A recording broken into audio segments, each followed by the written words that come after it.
You're listening to a show on the Planet Film podcast feed. Hi, I'm Sean Monk. And I'm TJ Cornwell. And this is the Planet Film podcast.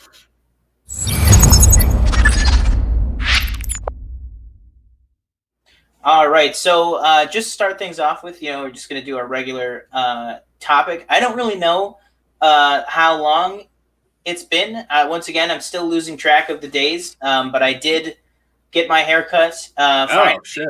I didn't even notice. Yeah, so I did finally get that done. I think I got it. I think I did get it cut like the morning after we posted last week's episode. That's why I think it feels like it was forever ago.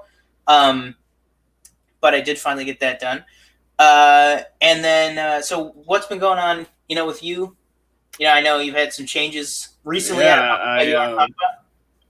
I drove my car and said, looked in my rearview mirror and I waved goodbye to AMC. I'm no longer employed. So now I can freely speak on the company because I like to. I was doing that anyway, but, it's nice to do it without being like, oh, no, there could be repercussion. No scrutiny. Yeah, exactly. No professional No, I started a new job actually utilizing my degree, which I actually got my diploma today. My mom was so happy, and I go, wow, $42,000 later, and I have a piece of paper. I started Monday, so yesterday, and it's been kind of a learning experience. It's from going from doing nothing all day to waking up at 7 and going to work at 8, getting there at 8:30 and staying till 5 to 5:30. It's kind of sucks, but money's better. So I can't complain that much. I'm moving out. We're making moves here. We're making moves. Making money. Low key. Literally, COVID might be a good thing, not a good thing to happen, kind of to me, because I feel like without it, I feel like I'd be in the same place. Yeah, I feel like a lot of people are having that. Look at what we're doing. You know what I mean? Yeah. We started this whole thing, this enterprise, this venture. During this, I think it gave a lot of people. I think maybe the first half of the lockdown and the stay-at-home orders and stuff, a lot of people were just like, "Oh, what do I do?" And then I feel like the second half, people were like, "Oh, I can't be like, I gotta do something." And so I think a lot of people went to work on like their lives and what they do and like their houses, renovation and stuff like that. So I get what you mean. Like, obviously, we're not saying it's good that like all this tragedy and death and health issues is happening, but like for the people that are in lockdown, that are taking it seriously, doing the right stuff, I think it's been a big moment of self-reflection, kind of. But yeah, like we were saying, talking about the show, obviously we have the last week's episode of the Planet Council was delayed a little bit, and so is this episode. Like we said, obviously we started this when we were both, at the stay-at-home order. We didn't have anything going on. Now with TJ's new job and soon, whatever it may be, we'll talk about that in the news section. I go back to work. For those who don't know, I still work at our local AMC theater at some point. So we're just kind of, we want to let you know, the show's not going anywhere. We're just trying to find a better way to bring it to you guys, a more reliable way to bring it to you guys. And we are working on that, so stay with us on that. Know that we are working on it. We actually have a kind of a cool idea to change up the show a little bit, that we think is going to be pretty awesome for you guys, that we will probably be announcing on our social media as well as the Planet Film Pod Twitter. Probably within the next few days, probably before next week's episode, I would say. But yeah, that's just a little bit of where, we've been. Keep up. We have also at the end of this week, we have the new episode of Planet Council coming. That's going to be a cool one. So yeah, without further ado, do you want to head us off and read off first topic we have in the new news segment of the show today? Yeah, so some sad news. I think it was actually today. So what's today, the 30th of June? Yeah. Carl Reiner passed away at 98 from natural causes. Yeah, I know particularly, you, as we have mentioned before on here, you just got into film not too long ago, but that's obviously a joke that we make, but it's just kind of how the kids say, you know, get on my level. He got on my level, on a film fanatic level. We say like about like a year, almost 2 years ago at this point. But so he doesn't have much experience with Carl Reiner, but you know, me as somebody, you know, my mother grew up in the 60s and 70s. You know, she is definitely as well as, you know, my grandmother. Anytime I would be over at their houses or anything, there would be stuff with his on. You know, the Dick Van Dyke Show, Your Show of Shows back in the day, you know, his friendship with Mel Brooks, as well as obviously he gave us an equally fantastic pillar of Hollywood in his son, Rob Reiner, you know, who obviously brought us things like Princess Bride and all that stuff. But, you know, and then obviously his work later in life in his 80s, playing Saul in the Oceans franchise. You know, it would have been cool, honestly, for me, just because I am a big fan of those, and because he was still around. If he would have had like a small cameo on Ocean's 8, just like to close out that character, that would have been really cool. But yeah, I mean, definitely, it's one of those things where, you know, we've unfortunately, this year is kind of, you know, shaping up to be almost like another 2016, where 2016 this year's a wash. Like well, because it's like, especially with 2016, that was the year that just like, it just seemed celebrity after celebrity was just going like crazy. Like heavy hitters were passing away. I believe that was the year. I think it was 2016. It might have been 2015, but I'm pretty sure it was 16. That was the year where like back to back to back, you had Alan Rickman, David Bowie, and Prince died within like like a month of each other. It was just like the Oscar in memoriam was going to be big, and I think this is going to be another year where, unfortunately, there's just a lot of big heavy hitters passing away. Hopefully, nobody gets left off this year. Cut for time. Sorry, Luke Perry. But Luke Perry, another one, obviously terrible from last year, passing away. But yeah, I hope they learn from their mistake on that. And give people their proper due, because I mean, if you're a member of the Academy, even, you know, Luke Perry, we'll just use him as the example because he was the big one from last year. I mean, I get that the majority of his career was on television, but when the guy passes away and he's literally has a starring role in a film nominated for Best Picture that night, it doesn't matter what his career was. Like, it's 2 seconds. You know what I mean? Yeah. I don't know. But yeah, definitely a big loss. But, you know, it's one that, you know, not to say that death in any form is, you know, a good thing. But, you know, being 98, he's definitely one of those people where full life, absolutely to the fullest. I mean, the guy, I don't personally know if he runs his own Twitter account.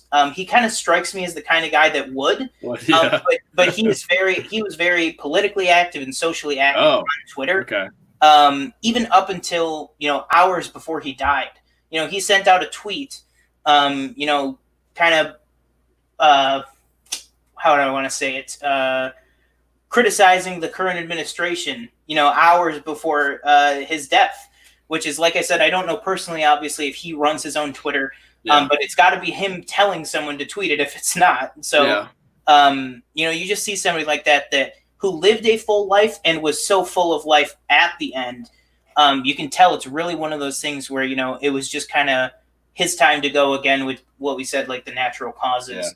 It's just one of those things where, you know, he just kind of, he was done. So, you know, he moved on. And I think that's really great. You know, he left us almost 60 or 70 years of a career to look back on, which, you know, is crazy.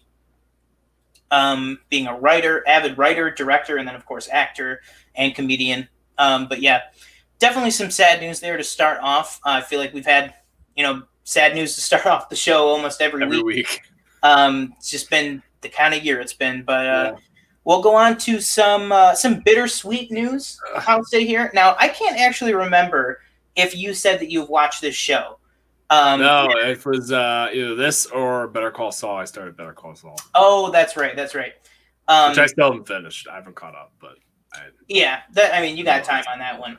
And you have time on this one, clearly. Yeah. So basically what we're talking about is Ozark, the smash hit Netflix show, has been renewed for a 4th and final season on Netflix. Now, each season of Ozark is normally about 10 episodes long. This one is going to be 14 episodes split in 2. So they're going to air 7 and then 7 later on in the year. We don't know when, because obviously with the shutdown and everything, with the COVID shutdown and stuff, I don't think production on season 4 has started. So if I had to guess, we're probably going to be looking at like split up sometime in 2022, probably, or maybe like first part of the season in late 2021, then it ends in 2022. That probably makes more sense.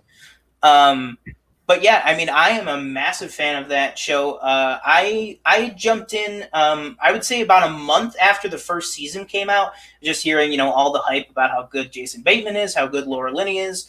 So I checked it out. I absolutely loved the show, and I've been watching ever since. And then recently with this past 3rd season that came out, I actually got my mom to rewatch the whole thing with me. So I was able to rewatch the whole thing through.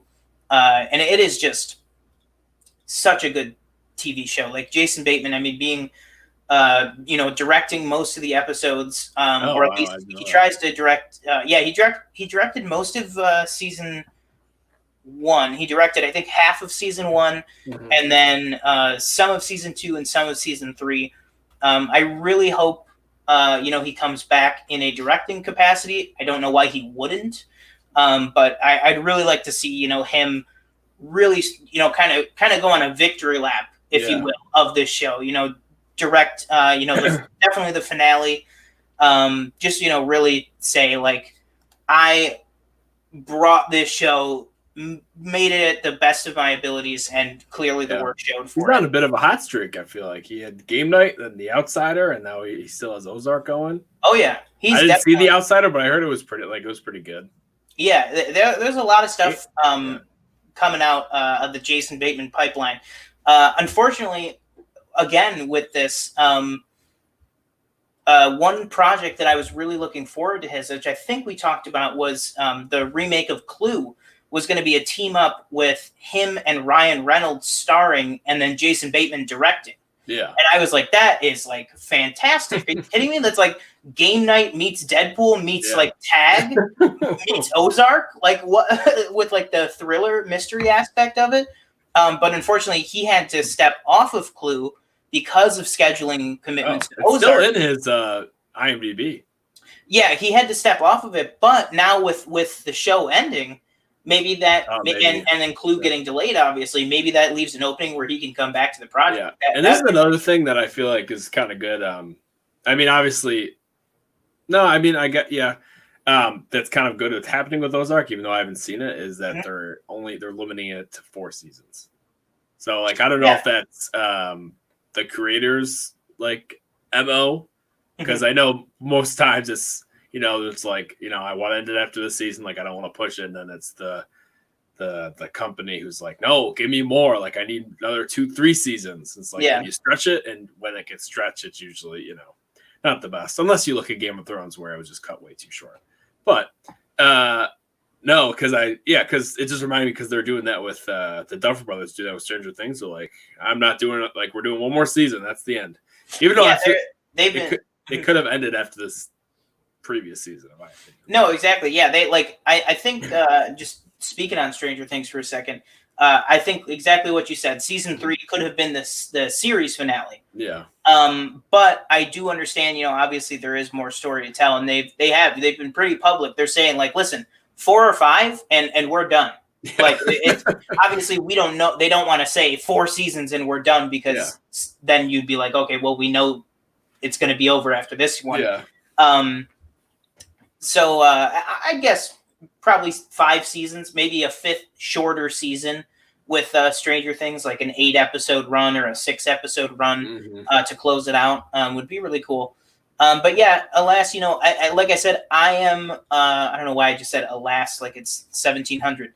But I am a massive Ozark fan, and I am perfectly fine with the show wrapping up after 4 seasons, just because I have such faith in the creatives behind it. Mm-hmm. I know that they're gonna, give the show a satisfying conclusion, whatever form that takes. Kind of same thing, you saw with Breaking Bad, and now Better Call Saul. They're like, we know when this is wrapping up.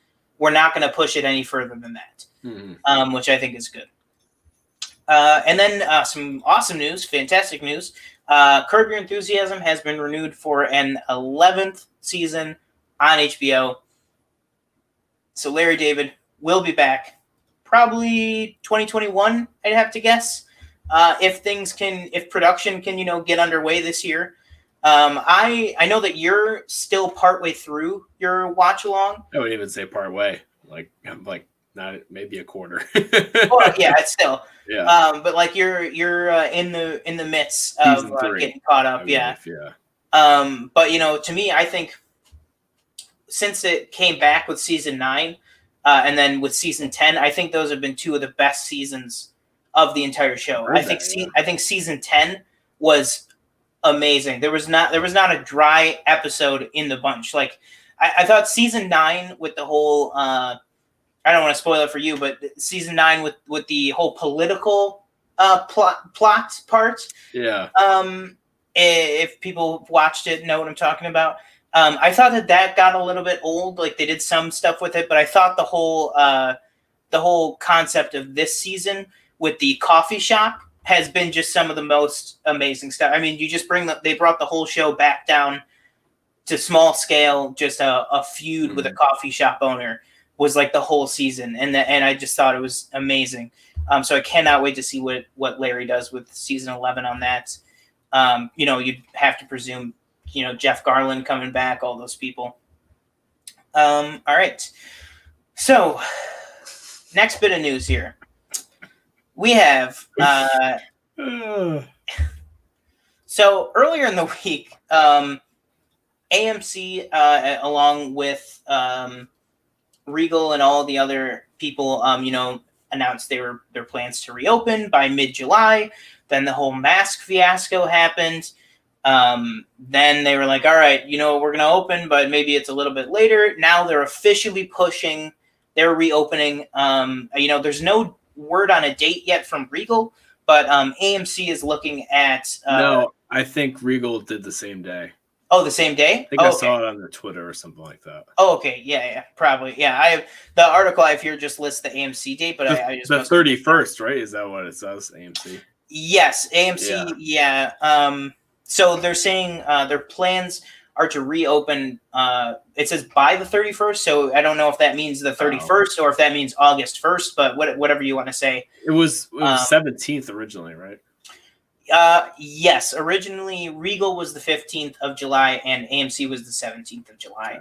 Okay. Because they were going to just come right out the gate and open with Tenet. Like that opening night of the theater would be opening night of Tenet. Yeah. Not going to happen because the only 3 heavy hitters that are still holding on is Mulan, Bill and Ted, who are holding on much less so than Tenet, Christopher Nolan's Tenet. All 3 of the movies respectively moved back 2 weeks. So basically Tenet moved back to middle of August. Mulan moved back to the end of August, and then I believe now Bill and Ted is first week of September, I think.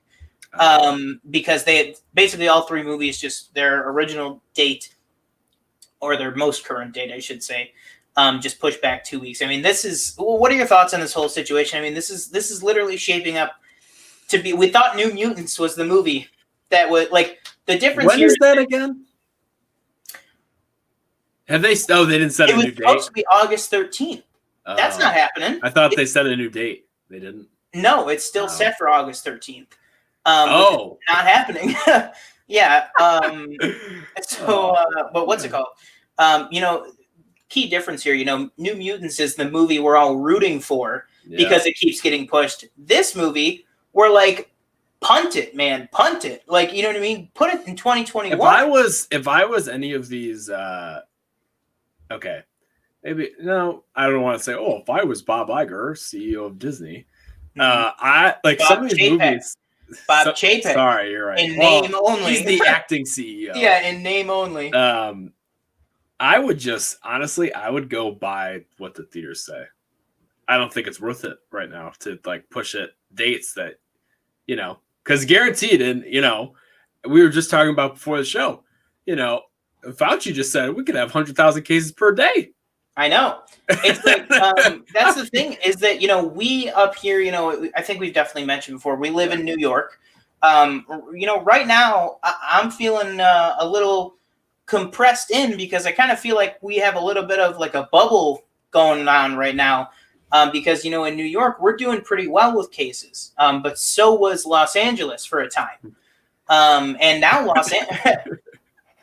Los Angeles, I mean, Mayor Garcetti and Governor Newsom, they're like, listen, movie theaters, not happening. Bars, not happening. Nope. They're taking everything back. They're going all the way back to locked up again.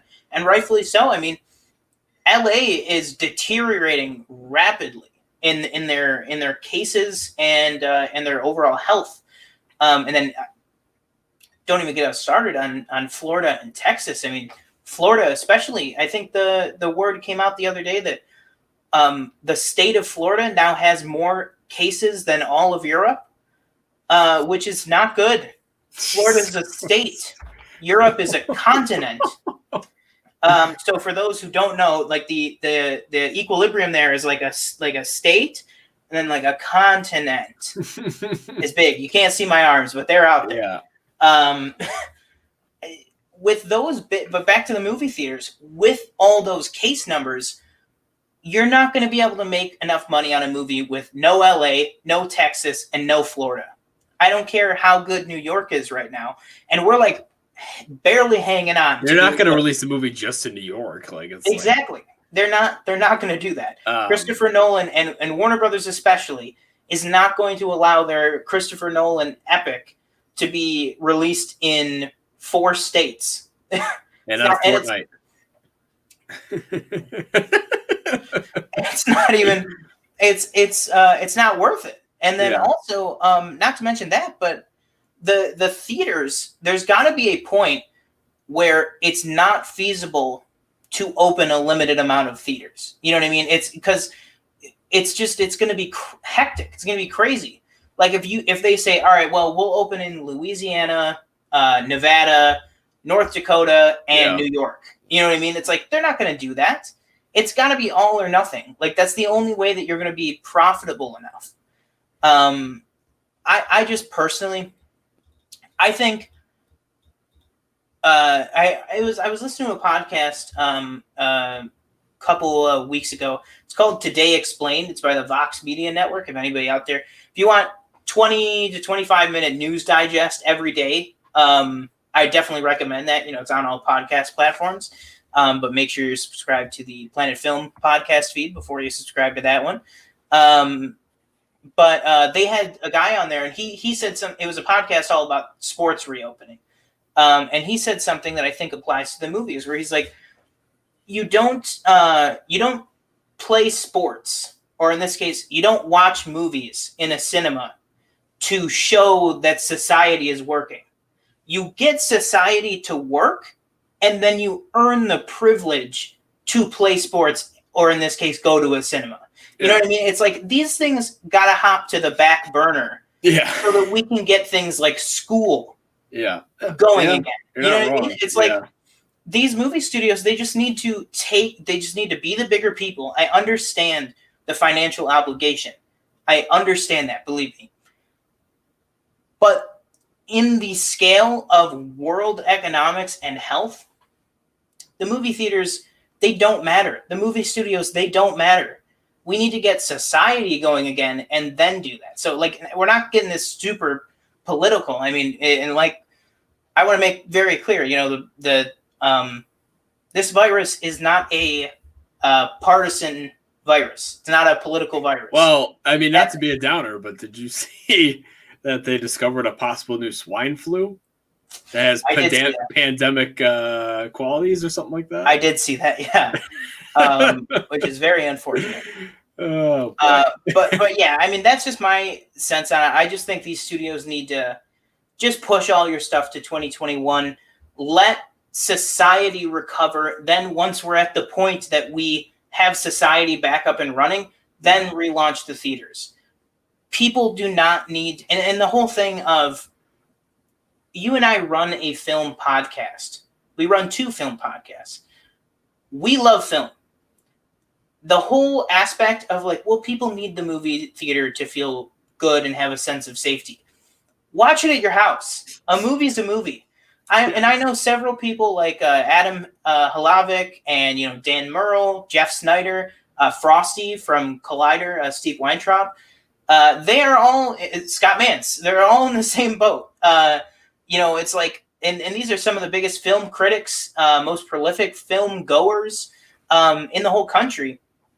And they're in the same boat. They're like, I'll take my 4K Blu-ray player if it means that I am safe and keeping others safe, because that should be the number one priority here. And the studios need to understand that they can't keep up with these 2-week pushes and just keeping, just punching it 1 yard at a time. You know what I mean? That's why I said it's just like, you might as well just keep it to yourself and then just wait until, AMC, Regal, I mean, I get it's like, oh, well, we have to market it, in advance, and we have to, if we're going to market it, we have to make money somehow. Mm-hmm. We can't just, spend money and not make any money. But it's just, it's not worth it to say, oh, it's going to come out this day, and then, AMC and Regal follow that date, and then, it's not feasible for them to open theaters, or is it legal for them to open their theaters, and they push it back, and then, your Warner Brothers or Disney or whoever go, okay, well, I guess we're going to move this day. And this is my not rebuttal to you, but rebuttal to any studio or anyone like that has that mindset. If we get the virus under control, there's no way that you're going to have less than, let's even say 3 weeks. You know what I mean? Let's say on the minimum, 3 weeks notice that you're A-okay, the virus is contained, you can open, we're good. You know what I mean? That's 3 weeks notice to get your trailers out, do everything like that. All you have to do is change the trailer date. I mean, these days, look at the last Tenet trailer. You don't even have to put the trailer in. I keep saying trailer. I don't know why I keep saying that word. You don't even have to put the date in the trailer. You know what I mean? You could just say in theaters and then put the date in the description or something. Because one of the most viewed movies on Netflix ever was Cloverfield Paradox. Not a great movie, but that movie was announced 1 minute before it went live on Netflix at the Super Bowl. And that's one of the highest viewed Netflix movies ever. Yeah. If you just say, boom, Tenet, this weekend, they're opening, everything's opening, we got it, we're going to show Tenet. If you put out a trailer that says like, finally, you know what I mean? It's coming. This weekend, it's here. The movie theaters are coming back. Yeah. People will come. You know what I mean? It's not like they're that busy. They don't have to take off of work right now because nobody's at work. You know what I mean? Sorry, I got a little heated in that topic. I just think it's just the dumbest thing in the world. You know what I mean? Like, and I work there. I mean, it directly affects you, so it's it's fair. Yeah, that's the thing. But yeah, so a little bit of cool news I want to get your take on here is Showtime has a new show about the former, once again, not to be political, but just to talk about it. They have a show coming out about the former FBI head, James Comey, coming out. And originally the show was set to come out after Election Day. But there was a little bit of, behind the scenes drama where the showrunner was very unhappy with that. He said, it kind of takes the bite out of it. It kind of takes the power away from the show to put it out just after the election, like it has nothing to do with it. And he sent out basically an email blast to the whole cast saying, listen, talk to the studio. Try and swing your weight around. to try and get this changed, and it worked. So the show is now going to be coming out September 30th, the weekend right before the election, obviously. And the reason I wanted to talk about it was just because this, and I had very little information about this that I knew, but Jeff Daniels is going to be playing James Comey. Yeah, I just pulled that up. Yeah, and then you have Brendan Gleeson playing Trump. And then it also has some pretty heavy hitters in the supporting area too. It's got Holly Hunter, obviously, actress, Incredibles, Batman v Superman, Michael Kelly from House of Cards, William Sadler, and then Scoot McNairy, also, Batman v Superman, a couple other things too. But I mean, this just sounds like, coming from Showtime, I don't know if you ever saw, it's on Hulu right now, the show The Looming Tower with Jeff Daniels. Did you ever see that? Mm-hmm. It was about, he was playing another person at the FBI, investigating the terrorists and everything, and the Taliban and bin Laden and all that stuff. And forgive me, I forget the character's name, but obviously he was a real life person. And he actually, very tragically, somebody who, had information that could have helped prevent, some of these events from happening, that obviously did end up happening with 9/11. He actually took a security job at the World Trade Center like a week before the attack. So it's a very tragic story, which I realize I just spoiled for a lot of people. But I mean, if you look up the character's name, it's the first thing about him, because somebody who is investigating preventing something like 9/11 happening, dying in the World Trade Center. It's a very, very good show. And, Jeff Daniels, if you ever watch Newsroom or Looming Tower, Newsroom's on HBO right now, Looming Tower's on Hulu. His dramatic work, especially in like Aaron Sorkin type political drama, it is just incredible. I think he's one of the best working actors in drama in that category. And then, of course, you have somebody like Brendan Gleeson, who's aside from, his great role as Mad Eye Mooney in Harry Potter, he's just like a prolific, amazing English actor taking on the role of Trump. I don't know. That's something that, like, I just feel like you think to yourself, you're like, no actor is going to be able to play this person, believably. Mm-hmm. But I honestly feel like Brendan Gleeson is as of right now probably the best person to pull it off. Yeah. But what are your thoughts on that? Just like the sound of the show, having the showrunner push it to be launching right before the election day. What are your thoughts on that? So when was it gonna originally release? I think it was just like sometime later in fall. Like it was just gonna be like late November or December or something. Yeah, doing it before the election definitely makes more sense. Obviously, I'm assuming it's not releasing all at once. It's going to release in. Is it? Oh, so it's a mini series, right? Like it's only like 10 episodes or so. Or yeah, like it's knowing Jeff Daniels' work like that before. I wouldn't be surprised if it's even like 6 or like 5. Yeah, so it's probably going to be on the shorter end. But yeah, with it being Showtime, I doubt it's going to be a binge. It sounds interesting. I'd watch it if I had Showtime, which I'm probably not going to get. Yeah. But yeah, I don't have Showtime. But for this show, I would probably I would recommend. I'm definitely probably going to get like a free trial add-on or something, Hulu or something, just to watch this. Like once it all comes out, I'll probably watch it and then maybe throw a review up on the channel. But whenever I hear Jeff Daniels. I know it's kind of a minor story to talk about, but just whenever I hear Jeff Daniels starring in a mini series or something like that, it gets my attention right away. Yeah. Just because, honestly, like I loved his work in Newsroom. Obviously, he's a fantastic comedic actor. But The Looming Tower, especially, it's on Hulu. I think it's 8 or 9 episodes, I want to say. Yeah. It's fantastic. It's so good. It's like I would call that like Chernobyl level of miniseries. I loved The Looming Tower. I sat down, I watched the whole thing in like one sitting. It was so good. But yeah, So definitely going to be keeping an eye out on that. Like I said, I'll probably end up watching it once the whole show comes out, and then throw just a quick review up of the series on the channel. But after that, the next thing here, did you want to list off the last bullet point there to head that off? Yeah, like the last news story. Yeah.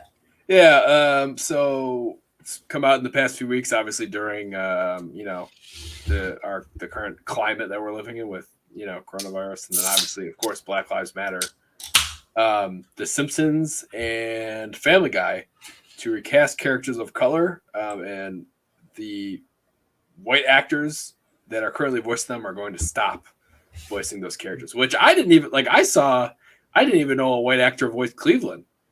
That was a surprise to me. I didn't know that happened, but you kind of saw this coming. Like, I mean, obviously it was stuff like this is going to happen because, they took the Aunt Jemima logo. They're done with that. I think they're going to rename it is it Uncle Ben, right? Uncle Ben's the rice. The rice. And then also kind of even before all of this kicked off, I don't want to say coincidentally, because anytime that you are stopping a racist brand, I want to say is a good thing, but so good on them. But what's it called? Land O'Lakes Butter always had the circle logo with the Native American woman. Oh yeah. They took the Native American. Oh, they did. Yeah. Oh, I didn't even know that. Yeah, which was like a few months ago at this point. It definitely was before this big wave. So and good for Land O'Lakes. Adding on to that, I mean, going back to The Simpsons, I think it must have been last year they wrote Apu off the entire show. Yeah, did they write him off? Because I don't watch The Simpsons personally. I've never watched a single episode. But obviously, I know that Hank Azaria. I know. Yeah. What's it called? All right, you watch The Looming Tower. I'll watch all. I'll watch all 30 years. I haven't seen I watched it when I was a kid. I haven't watched the most recent Yeah. episodes. Yeah. When I was a kid, I was way more Family Guy oriented, just because I feel because Simpsons doesn't air on Adult Swim, right?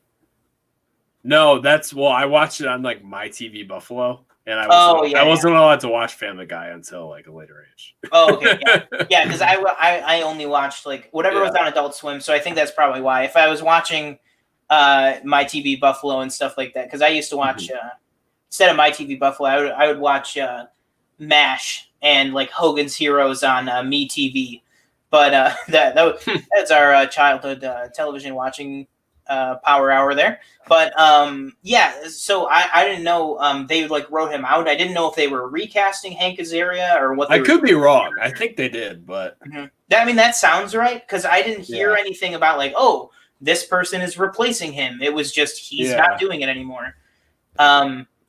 They wrote him off the show. I don't know if Apu died in it or anything, or they just stopped. They were just going forward, he won't be in the show. I don't know if they. It wouldn't surprise me if after this, with the recasting and stuff, if maybe they wrote him out, not off the show, but maybe just wrote him out of the show.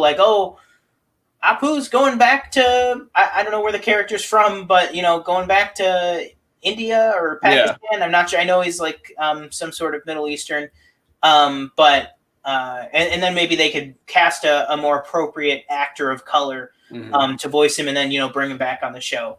Yeah.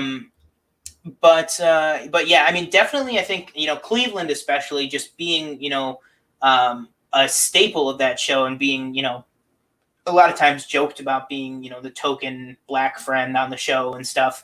But a character who did branch out and have his own show for a while.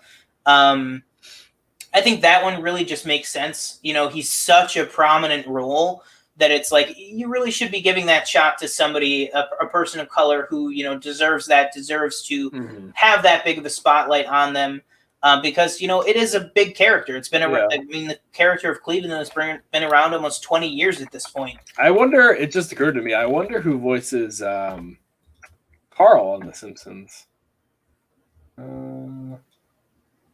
Hank Azaria as well, huh? Oh, there you go. See, that's the thing. I'd have to. I know that Hank Azaria voices a bunch of people. I'd have to assume he's still on the show, just not. Yeah, his most prominent voice is Mo, I think, in my opinion at least. But he's the bartender. I'll take your word for it. Okay, I think that's his most prominent voice, but I could be wrong. Oh, I know who you're talking. The bartender. Yeah. I know who you're talking about. Oh. Oh, huh. Okay, I just looked at Hank and it says first top story: Hank Azaria officially bows out of The Simpsons. So, the whole show? Maybe he's just out. Yeah. Oh, I don't know. Oh boy. Yeah, I don't know, but I think. Mm-hmm. I don't know. I've never heard of this website. algoafm.co.za. I don't know who that is. So sounds legit. Yeah. But yeah, I mean, I think this is just one of those news stories that, you know, you hear it, it just sounds right. Like what's that? Oh, it's gonna bug me. That show on Netflix, Big Mouth. That's what it is. Big Mouth. I always heard that show was disgusting. I never watched that. Yeah, that's what I haven't watched it either. But I heard Jenny Slate, you know, from Parks and Rec and Venom and a whole bunch of other stuff. She voices a character of color on there. Mm-hmm. I think they said it's like a mixed race character. Yeah. And so she's bowing out of that role to allow a properly you know, cast person to come onto that one. But yeah, like I said, I mean, this is just a story that it just makes sense. I mean, if you're writing characters of color, cast actors of color to match that. You know what I mean? Like it's just what should be done, and I'm glad that it is what's happening. And sorry, I'm just looking at this article, and Hank Azaria posted something saying so he's not voicing. I don't know if he voiced. Like, I don't know who the character Julio is. That might be like a later season that I never watched. But he voiced, I think from this, it looks like he voiced Carl. I don't know who Lou is. Julio and Bumblebee Man. So Bumblebee Man is like, he plays like a Bumblebee on TV. He's like it's like the Simpsons Mexican character. Oh, okay. So I guess he's not voicing him either. I don't know if, I might have to go back on that though. I don't know if he's actually like, you know, leaving the show. I can't. Mm-hmm. It's kind of. I think that's kind of misleading. This title. Yeah. Well, we'll see. Yeah, people can look it up. We'll see what it is. Mm-hmm. But I mean, that will do it for new news today. So with that, I think that'll do it. So we will be right back in just a moment.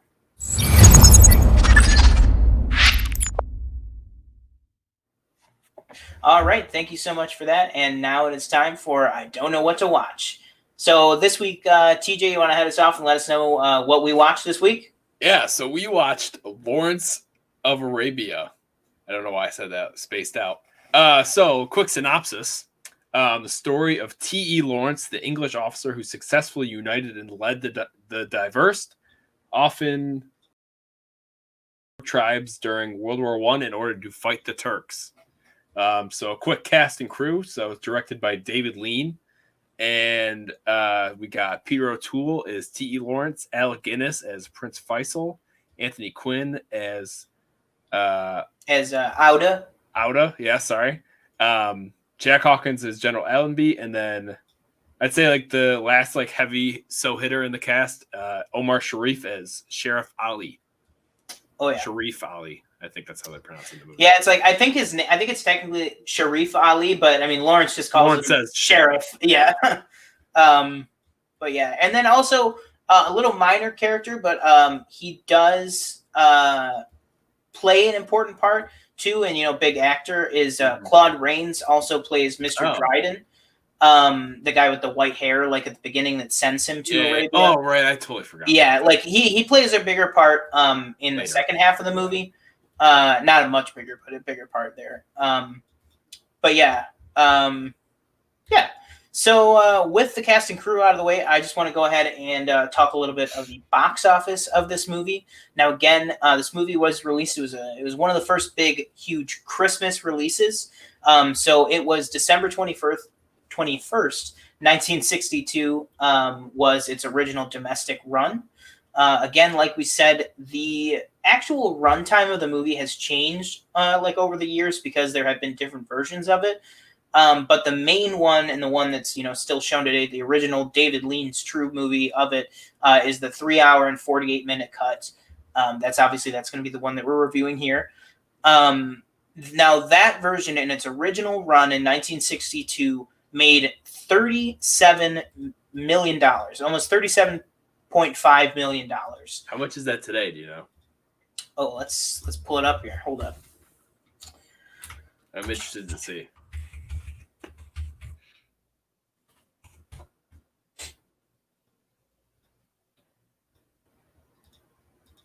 All right.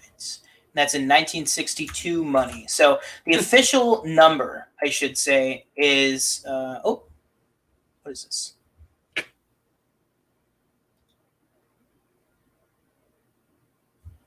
Okay, I just clicked a link that brought me to a link to get the calculator, so that's nice. Okay, so the original run, the 37 million, the official number is 37,495,385. So just under 5,000 shy of 37.5 million. So let's throw that in here. Okay. 1962. Let's do December 1962.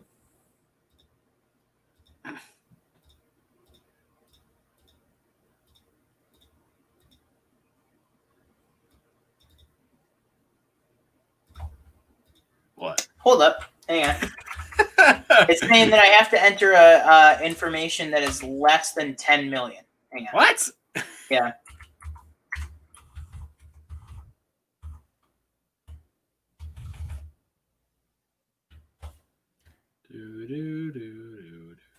Bear with us here. Yeah, TJ, you want to just talk about your love of this movie? Yeah. I mean, I'm sure we're gonna get into it, but watching this movie, I definitely appreciate it more than the first time. I don't know why.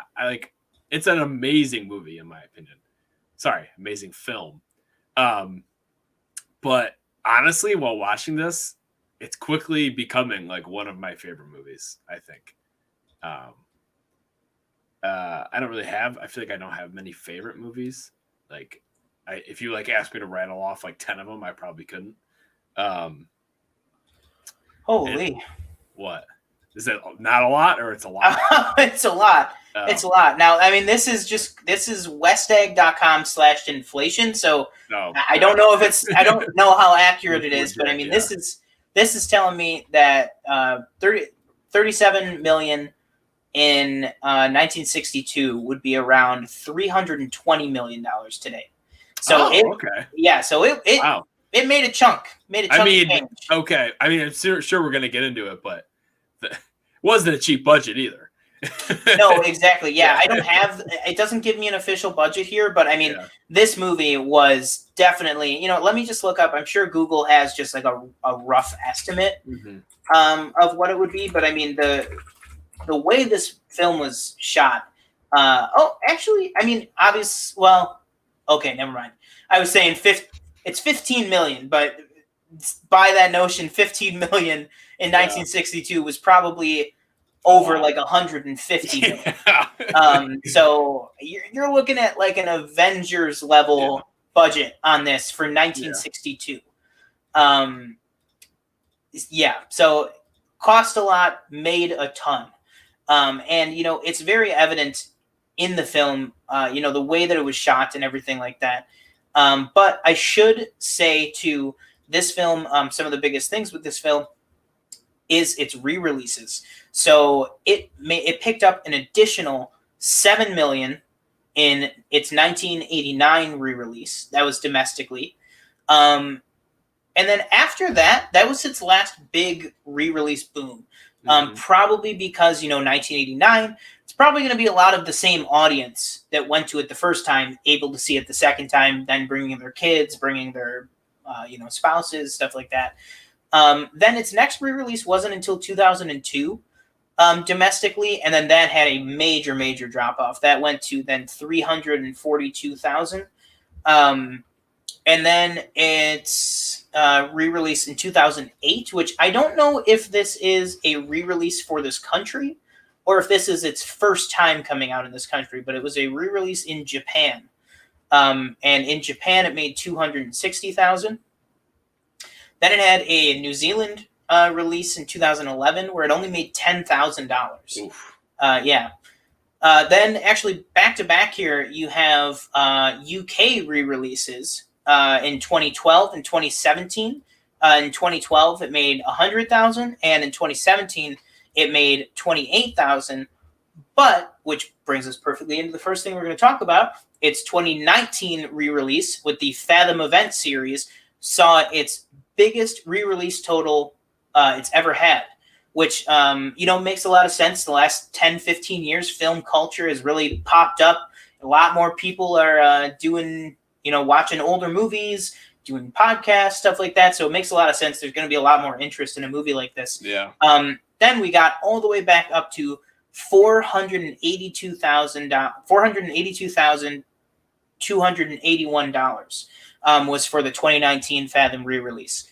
And with that brings us to the first time that either of us saw it. Now, obviously, we joke, again, TJ just recently got into film, but I've been into film for a while, and I had not seen this either. I think he actually, if it wasn't clear already, the first time we saw it was with that Fathom Event re-release in 2019.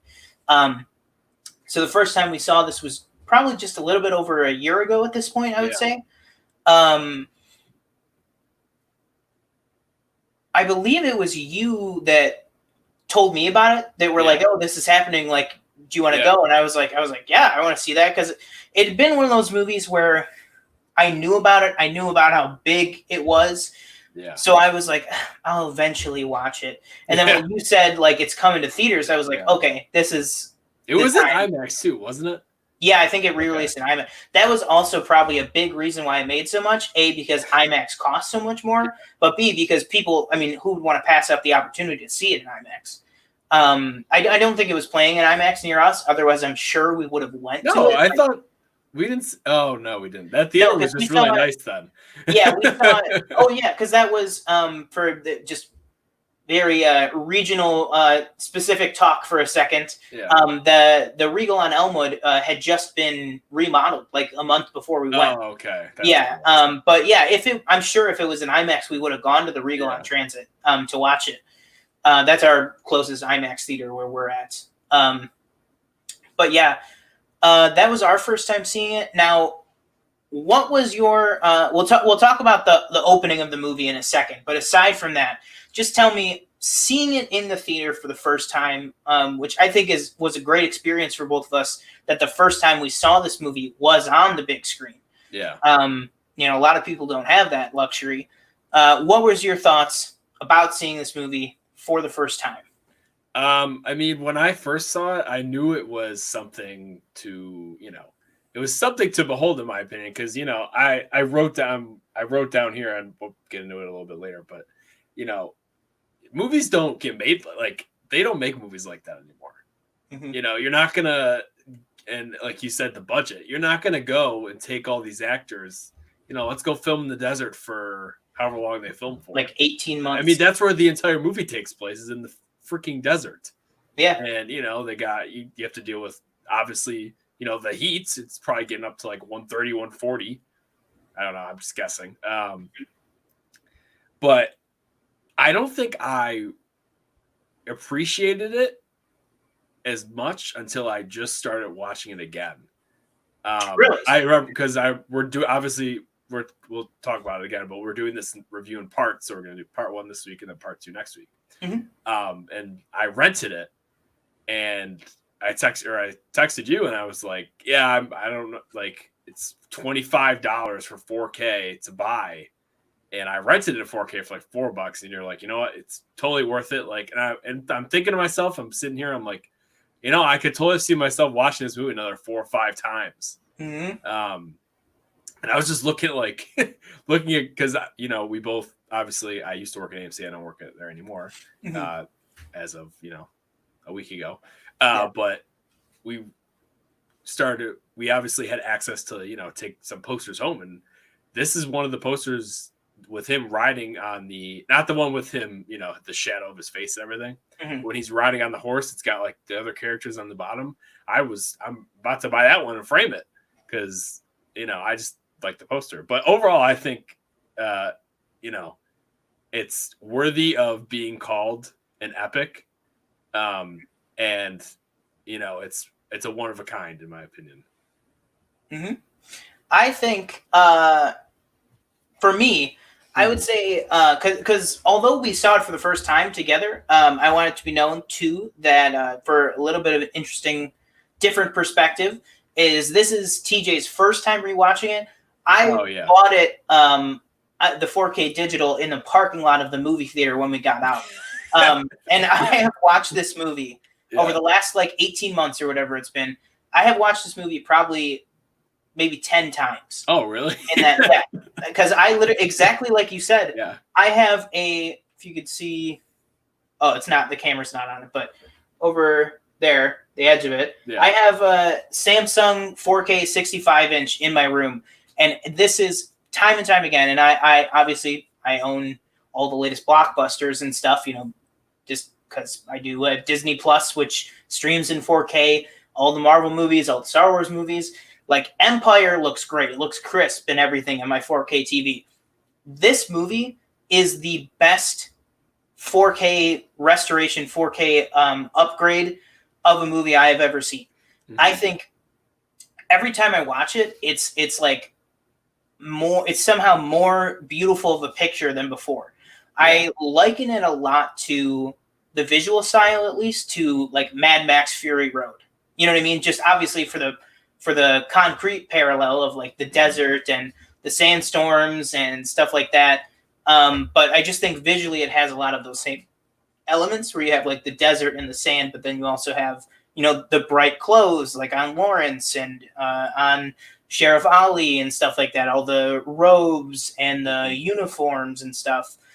I just think for a movie from 1962, it is beautiful. And it looked so good on the big screen too when we first saw it.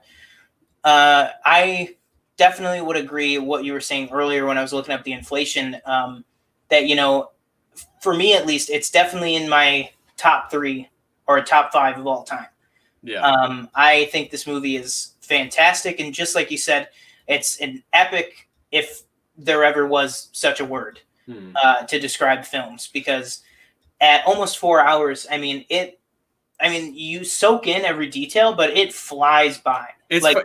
Sorry, adding on to that, because I feel like when we saw it in the theater, I felt it felt a bit longer to me, like it felt kind of slow. But when I'm rewatching it now, it actually goes by pretty fast. Yeah, and I think a lot of that is just I feel like when you first watch a movie, it's going to feel longer just because you're soaking it in for the first time. And I remember like feeling that, like when we got to the intermission, you were like, oh, it's over, like that's it, and then we were like, oh, it's an intermission, because like it comes up, over the scene, and it's like intermission, and I was just like, oh crap, okay, because like we really had no idea going into it. Yeah, I purposely didn't look up anything. Yeah. Okay, so let's talk about right now the overture.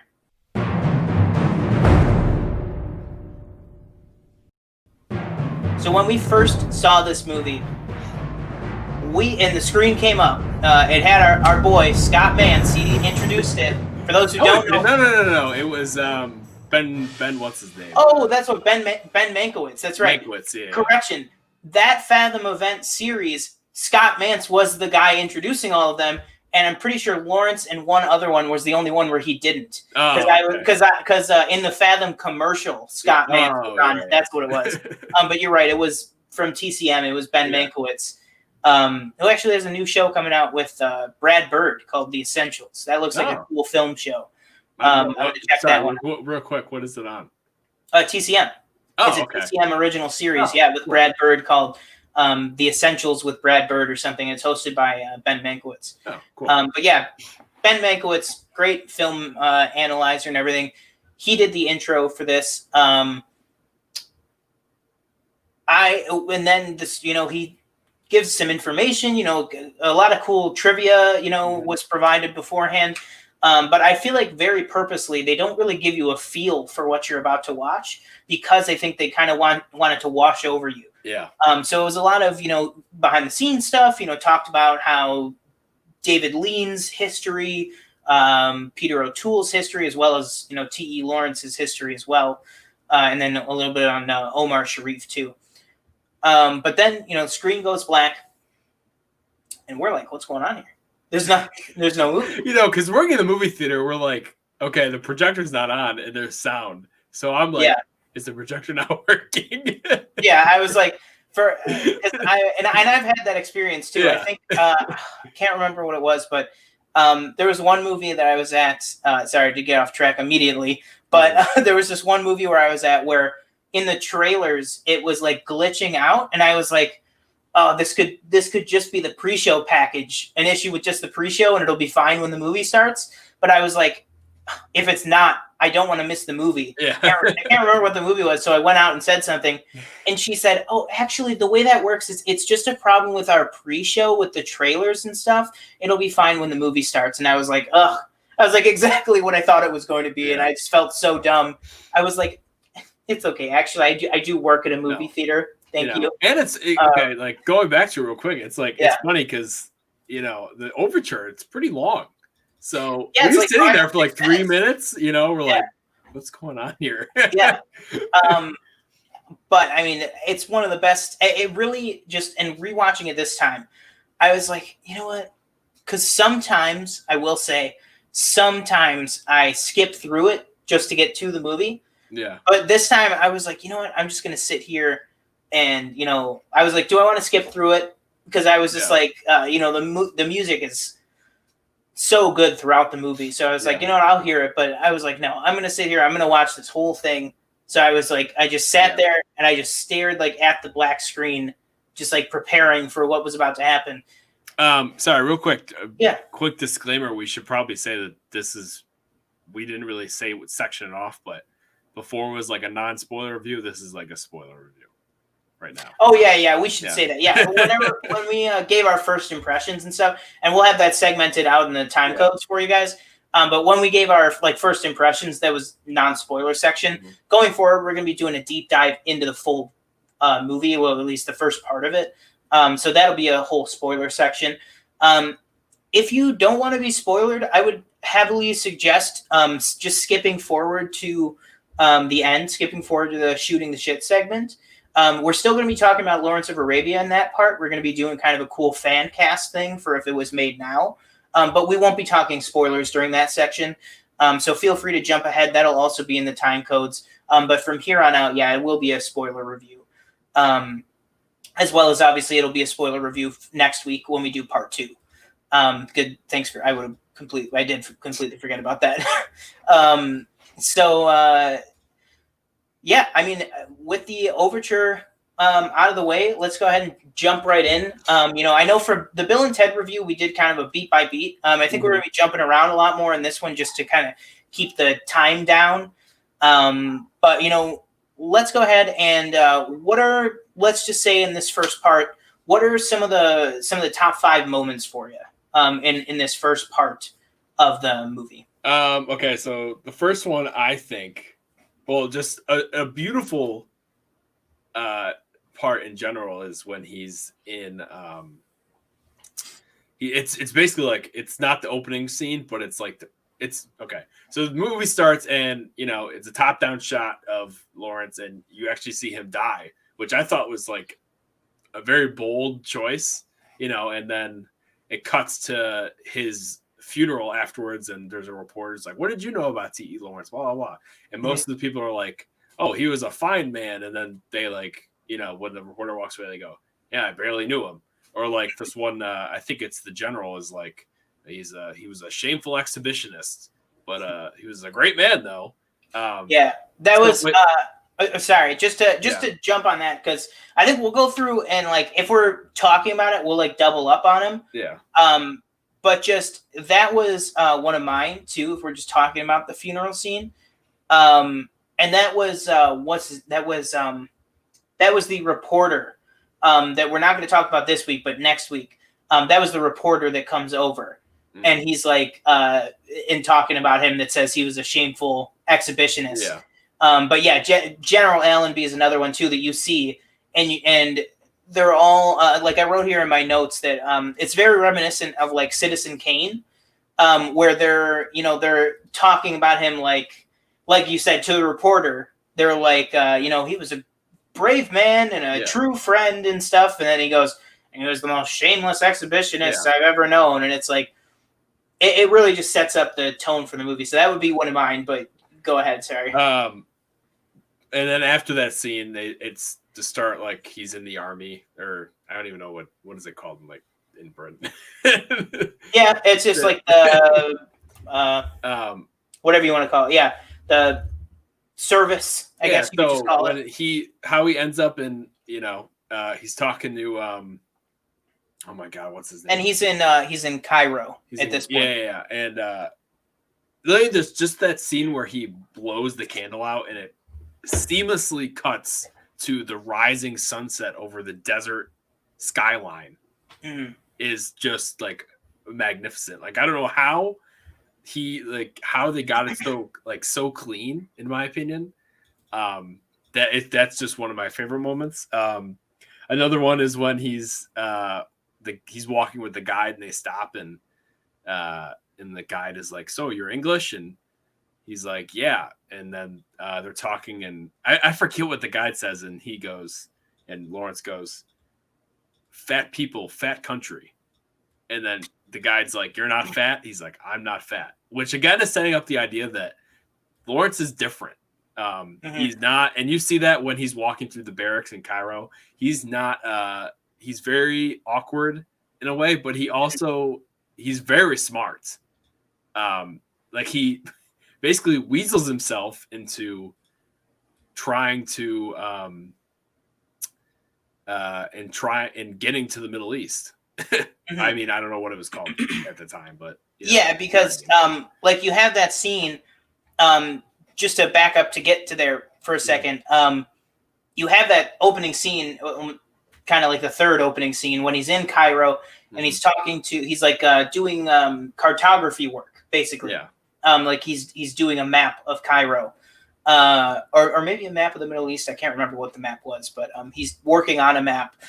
And then he gets called up to meet with that general, who again I don't know that character's name, but this guy with the big mustache, who again in the very the funeral scene, he says like, "Oh, I barely knew him. He had some minor function on my staff in Cairo," and he's like, and then obviously the movie immediately shows you with that guy that like, okay, these guys at the funeral are kind of BSing, because it's like then you have this like 10 minute scene with Lawrence and this guy with the mustache who you just saw say like, "Oh, I barely even remember him." And it's like, you clearly do. They're clearly just saying that because they didn't like him. And that's the scene where, he goes through the barracks or the officers' mess basically. And he like messes with the pool table and then he knocks over the table. And you're like, it just, like you said, it shows that this guy is different. He's very flamboyant and his demeanor does not match anyone else in the entire film, basically. And like you said, he basically gets told his assignment with Dryden, the guy with the white hair played by Claude Rains. He gets told that the assignment is to go to the Middle East for 6 weeks. And then, like you said, he kind of weasels his way up to 2 or 3 months. He's like, he tells Dryden, he's like, and then Dryden says, there's no way that he's going to be able to do all of that in 6 weeks. So, like you said, he kind of gets weasels his way into more time in the Middle East. Yeah. And I guess I wrote it down. He says when the guide's like, "You're not fat," he goes, "No, I'm different." So basically, it's like confirming to the audience, is like, "Hey, I'm different than all these people in this movie. I'm not like, I'm English, but it's almost like I might as well not be." And that's kind of that's part of the whole movie. It's like he's kind of trying to split down the middle his alliances to the Arabs that he's helping, and and he's also he's still working for the British government. Yeah, exactly. A lot of the movie and a lot of part 2 of what we'll talk about is dealing with kind of his fighting allegiances. To both Britain and England and the army and the war as a whole, and then the desert itself and Arabia itself and Prince Faisal and his people. So then we get there. He goes to Arabia. Like you said, he meets the guide, has that conversation. Then they get to a well. And then this is one of my top moments here. Yeah, is a fantastic scene, fantastically shot scene. Basically, he goes through and he's like, you're with this one tribe. He's like, his guide is with, I believe, the Bedouin tribe. Mm-hmm. And then he's like, this is a Haritat well, or forgive me on the names. There are a lot of different terms in this movie, but he's basically like, this well belongs to a different group. Yeah. So technically, you know, we shouldn't be drinking out of this. And then they're having a talk basically by the well as they're drinking, and his guide drops the bag of water, and he looks out on the horizon, and you see this little tiny dot coming up over the horizon, which is a shot that you will see more throughout the movie of somebody coming up across the horizon. And it holds on him coming up from the horizon and getting larger and larger and larger in frame. It holds on that. There's like, I watched this with my mom. She watched it with me. And she had a great comment where she was like, you know, a movie today, they would have cut to him. They would have cut to him before he got there to show who it was. For like the big, like, it's a big actor or whatever. And this movie just holds on the 2-shot of the two of them just kind of pacing, just like standing there, just watching this rider come towards them. And as soon as he gets towards them, he just shoots his guide in the head. Guide's dead. And then he gets there and you realize it's none other than Omar Sharif. Yeah. And Sharif Ali. When he gets there and Lawrence is like, you shot my friend. And Omar Sharif is like, he's drinking out of my well. Like, you know, it's Lawrence hasn't fully grasped the politics of, you know, Arabia. It's, you know, you got different tribes. Mm-hmm. If you're this tribe, you don't take from this tribe. And, you know, Omar Sharif's character, he doesn't think he's done, like, he thinks everything he's just following the code, you know. He's like, well, you're going to drink from my well. I'm going to take your life. It's just like, that's just how it is. Like, he knew that he should not be drinking out of this, and he drank out of it anyways. Yeah, and again, you sense like the what's it called? Like the obviously from that you can tell that the tribes are not together. But you can sense like the separation. But when Lawrence is like, you shot my friend, and he's like, he says, that is your friend? Like, and he goes, yes, like disgust. Yeah, it's exactly. And then I have here, because we're going to come up in one of my next favorite moments pretty soon here, is Lawrence says, you know, there'll be no saving Arabia until you can learn to work together. And not be so, he says, greedy, barbarous, and cruel. That is a fantastic line. Which we will talk about in probably a moment here. When we get back around to it. Because then he also calls them silly people and what is it? What poor, is it a weak people? It's like weak people are poor people and silly. Oh yes. Yeah, I know what you're saying. Yeah. Yeah, he's like you people in Arabia are a weak people, a silly people. Yeah. And then that's when he says the greedy, barbarous, and cruel. Which then you know, they split up. Ali offers to take him. He tells him that he's going to see Prince Faisal. Ali offers to take him there, and he's like, "I'm not going with you." And then he says, "None of my friends." Lawrence says, "None of my friends are murderers," which is something that will probably come up later in the movie. That we'll talk about probably more in part 2, or even towards the end of this one. And then Lawrence basically, he's just like, you know what? I'm just going to keep charging ahead. So he just goes off on his own. He's got his camel and then his guide's camel. And he gets to basically this clearing where he's like in this cavern, basically like this valley, and he starts singing. One of my favorite moments. Oh yeah, well, why don't you go ahead and talk about it? Yeah. So it's just basically Lawrence, basically like kind of curled up on top of a camel. Which again, real quick, didn't know camels could move like this. I didn't know that if you like they could like run. I thought they were just like a slow animal. Yeah. He's just like sitting there. He's like getting closer to where he's supposed to meet. Because there's already a British contact with Prince Faisal. And what's his name? Captain Brighton. I can't remember if he's captain or at this point. Yeah. And he's riding, and he starts singing "The Man Who Broke the Bank at Monte Carlo," which I've never heard that ever before. Mm-hmm. And when it's as he's singing, it starts to echo through the cavern, which I think I like laugh every time because I think his reaction is like one of the funniest things I've ever seen.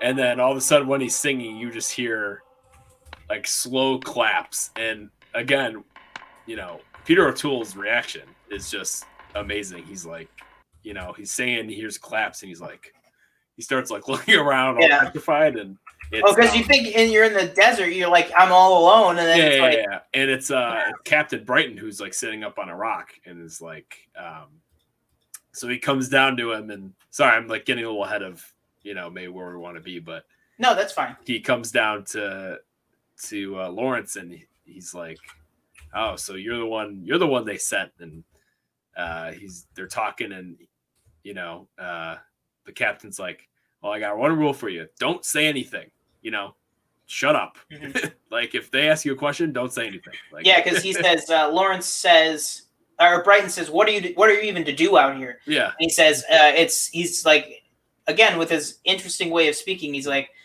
well, it's rather funny. Like I'm to appreciate the situation. Yeah. And so Brighton says like, all right, do your appreciating and then get out of here. And then I don't know if you want to go in like just what the next scene is. I guess it's Yeah, so this is I'll kind of combine them into one scene, both the attack and then the whole tent scene too. Because more so the tent scene is going to be my next favorite part of this. But also I feel like you can't really appreciate the tent scene without the scene you go to next, which is Brighton's talking about how, he basically says, even if I did want you to talk to him, even if you could get through to him, I'm having such a hard time getting Faisal to listen to me. Like he won't take my advice on things. And then they hear a noise overhead and Brighton immediately is like, we got to go. Like he's like, God damn it. I told him to move the camp back. And then you realize it's the Turks. And they have two biplanes that they're coming through and they're sweeping through Faisal's camp because they have biplanes with guns on them. And he's just like, they're machine gunning the people. You see several people get killed. They drop bombs. They drop a bomb about maybe 20 yards in front of Prince Faisal. And, you see, that's the first time where you see another. Did we mention him in the cast? Who, Alec? Oh, no, I definitely, I said Alec. Oh, okay. I like, as soon as I read his name in my notes and I was like, did we even talk about him? Yeah, because I said all this. I said like the first like 6-7 people on. Okay. I was like, I just read his name and my head just went blank. But this is the first time you see Alec Guinness, who obviously is a fantastic character. Just a real quick thing. I don't know if you thought this when I was watching it. Obviously, Alec Guinness is amazing in this role. I felt like they probably should have cast somebody of that culture in that role because Alec Guinness obviously like. He's British. Because you have like, every other character I feel like in Arabia is played by somebody of that descent, except for the only other one really that isn't is Auda. Anthony Quinn is he's like Greek, so he's not Middle Eastern, but he's at least a little more ethnic looking than Alec Guinness. But I was saying this while watching it. I was like, I understand and I know obviously back then there was probably plenty of people that could do that role from that area of the world. But I understand wanting to go with someone like Alec Guinness at the time. I mean, it's something that was practiced, they're like, well, we could just kind of do him up a little bit and make him look like that. But that's what I want to talk about is at least this movie would be so much harder to watch if they did like blackface on him.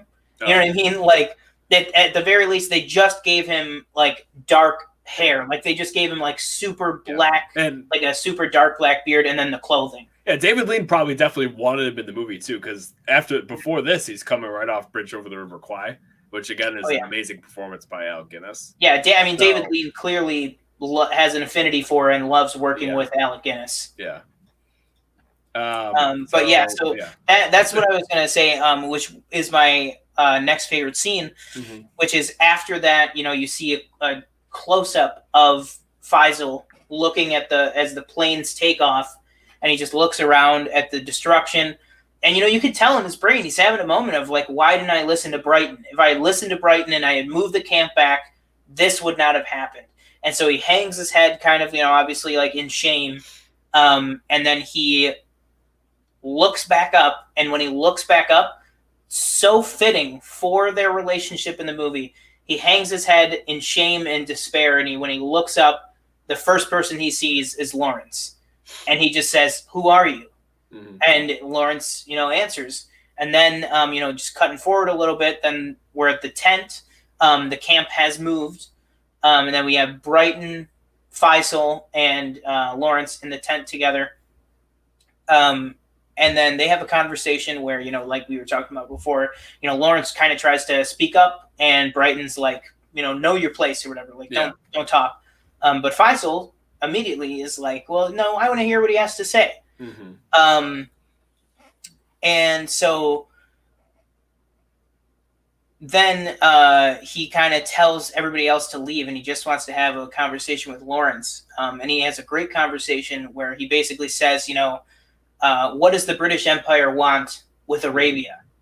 And he basically says that although he feels a connection with him, he says to Lawrence, he's like, I feel that you are another one of these desert-loving Englishmen, who has like ulterior motives. Basically, the whole scene is him saying, like, what does England want with Arabia once they have helped us? Why are they wanting to help us? Mm-hmm. And that is definitely something that will come up later, big time. And I'm pretty sure when they're in the tent, so like when they're in the tent, the General Lawrence and oh my gosh, I'm so bad at names. Elga's character, Prince Faisal. Prince Faisal. They're talking, and Sharif Ali walks in, and Lawrence is like, "What is this guy doing here?" And I wrote down, I think this is in the scene, because if my notes are tracking correctly, the general says something about Britain being a small country. Mm-hmm. And at first I'm like, what? Like, how are you gonna call, like, you're trying to coerce this guy into working with you and taking orders from you, and you're gonna call your country a small country when Britain at the time, I'm not like an historian, not a very small country, in general, has ever been a very small country. And like you're saying, when they have that talk, Faisal's like, the general, he wants to put my men under English officers, does he not? And Lawrence is like, yes, he does. And the quote you said about earlier when he calls, what was it? Cruel and... Yeah, he calls them greedy, barbarous, and cruel.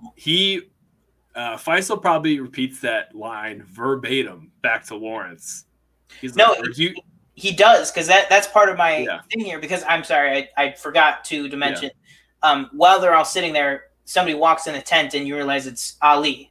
Yeah. And so you realize that he works for Faisal. Yeah. So he quotes back to him exactly. He says, or are we too greedy, barbarous, and cruel? Yeah. So it's like what I took away from that is that obviously Ali came back to Faisal and like gave him the lowdown about Lawrence and said what he said. Yeah. That was just my takeaway from it. But yeah. So then next, just skipping ahead a little bit here.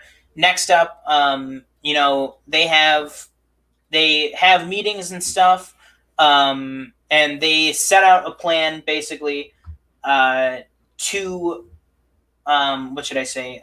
They set out a plan basically to take Aqaba, which is a basically like a stronghold fort, let's call it fort or like small city type thing. That if they take it, it'll be in a big victory for them against the Turks. And so Lawrence kind of goes out into the desert. He has like a bit of a walk, comes back, and he says, Aqaba by land. And they're like, what are you talking about? You can't take Aqaba by land. You have to go through the sun's anvil, the Neph desert. And he's like, well, that's what we have to do. That's what we have to do. So then they set off. They basically, it's led by Lawrence and Ali and, you know, a whole bunch of their guys. And they set off for the desert. And this is obviously one of the best sequences and scenes in the whole movie, because you have the get to the desert and you have the score kick in. You know, they're all walking like that. It's really, really great. You know, you can tell that they're walking for days, which that's definitely something that I did not appreciate fully the first time I watched it, which was, I think it was lost on me that it was days that they were walking through this desert, not just like, not like 2 hours. Yeah, not like it took like 10 hours or something. Because at the beginning, he's like, we drink only in emergencies, and the camels don't drink at all. At all. Yeah. And Ali says to Lawrence, he says, and the camels will last 20 days. So we better get moving. So they make it through there and everything. They're going through the desert. Sorry, real quick, when I wrote down. It's another thing when they're walking through the desert, you start to feel like obviously, like, you're like, if you knew the runtime, you're like, okay, well, this movie's obviously not going to stop here. But when the score starts to kick in, it's like a slow descending, like in octave notes. So it almost it makes it feel like it's just like, okay, are we like, we're never going to get there? Like, I'm losing hope that we're going to make it, because if we don't make it, this adventure's over. You know, the camels are going to die. We're going to die. Because like the score comes in big, and then it slowly dwindles down. It's like as their energy depletes, it's like the score goes down too. And it's looking more and more like impossible. Like like they're giving up hope, basically. And then they get to, Lawrence is like, what's that? And he's like, that is the sun's anvil. Dun dun dun. And basically, this is an area where they're like, from here to there, they're like, it's like 40 miles. There's no water from here to the other side. And they call it the sun's anvil because it's just flat rock, like sandy area, just totally reflective. And basically, he says we have to cross it at night. We have to make it through by tomorrow morning. Otherwise, we're going to be gone. Because, literally toast. And just quick to add on. While they're walking to get to the part where they're like, oh, the sun, like, the sun's anvil. They stop at like a little pond type. I don't even know a spring, I guess. Mm-hmm. What would you call that?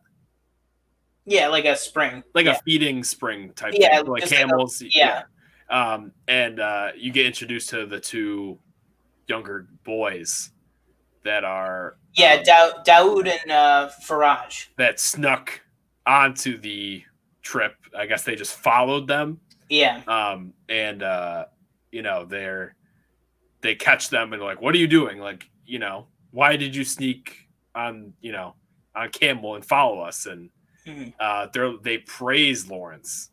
They're like grabbing him. They're like, please let us be your servant. And Ali's like, they're no good at servants. Like, they can't be servants. And Lawrence offers them. I don't remember how much. Like it was something, and the guy in the corner goes, "That's fair," and they become like his servants basically.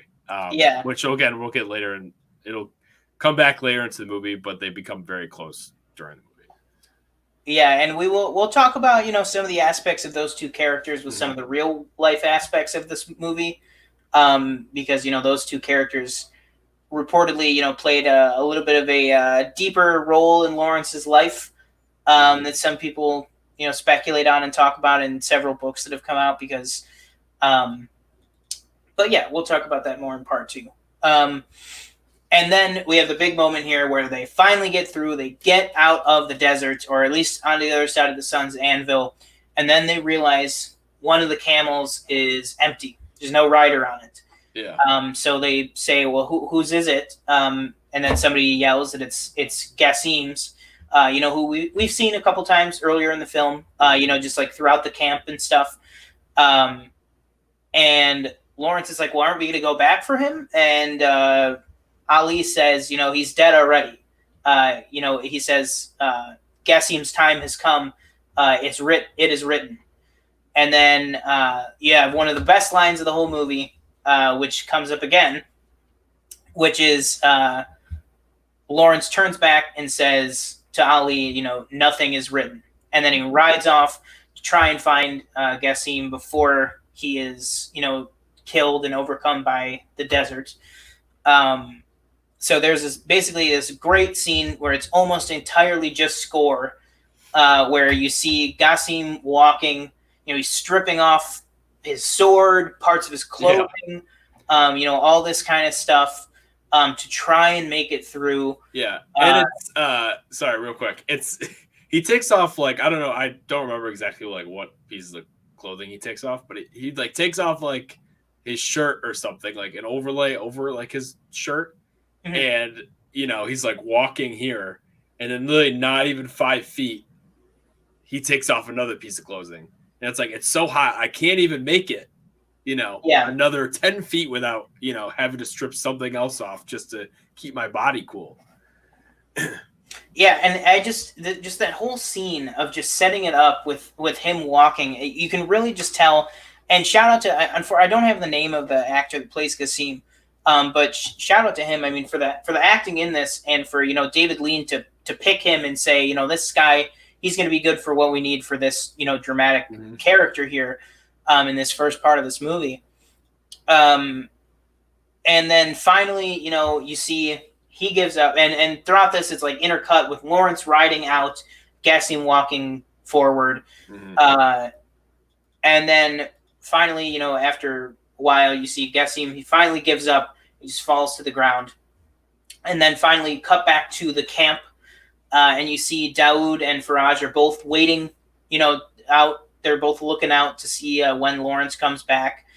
And then once again, calling back to the well scene, you see the horizon with Daoud looking out.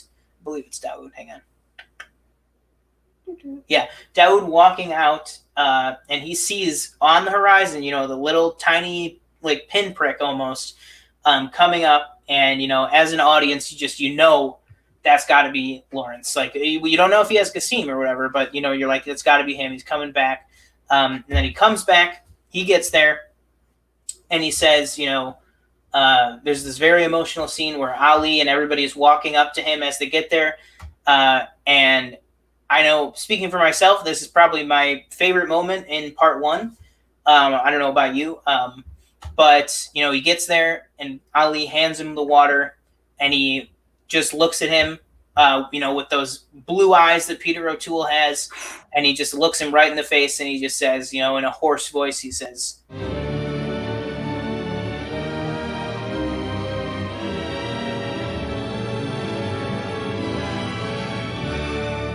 "Nothing is written."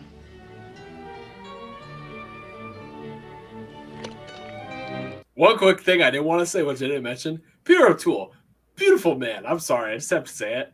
This, like, the contrast of, if they do close-ups or anything on, Lawrence, his, like, or even when he has the because after this scene, I'm pretty sure, they're kind of like, who is this guy? Like, is he some sort of? I don't want to say, they might refer to it as like a prophet. It's like this is not on that level, kind of him coming out of the Sun's Anvil is kind of where what we'll see in the rest of the movie is kind of where the whole thing of the prophet, Messiah, savior type mentality kind of gets into both their heads and into Lawrence's a little bit. Yeah. But they give him the robes, the headwear that they're all wearing.